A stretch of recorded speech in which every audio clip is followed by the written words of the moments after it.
Sempat berkonflik, Michelle Ashley pasang foto hingga joget bareng Pinkan Mambo. Michelle Ashley pasang foto sang ibunda, Pinkan Mambo di media sosial setelah sempat berkonflik. Di media sosialnya, Michelle Ashley memamerkan foto Pinkan Mambo. Michelle Ashley juga sudah kembali menganggap pelantun lagu kasmaran tersebut sebagai ibunya. Ibu, emoji hati putih, @pinkan_mambo. Tulisnya dalam bahasa Spanyol di Instagram Story, dikutip tanggal 5 Februari tahun 2024.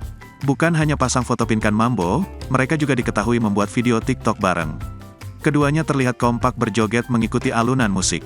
Momen tersebut bahkan diabadikan oleh salah satu acara televisi.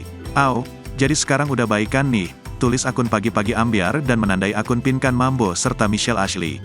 Sebagai informasi, konflik keduanya diketahui berawal dari Michelle Ashley yang tidak dibela saat mengungkapkan pengalaman pelecehan yang dilakukan oleh mantan suami kedua Pinkan. Bahkan, Michelle juga diketahui kabur dari rumah sang ibunda lantaran merasa tak nyaman.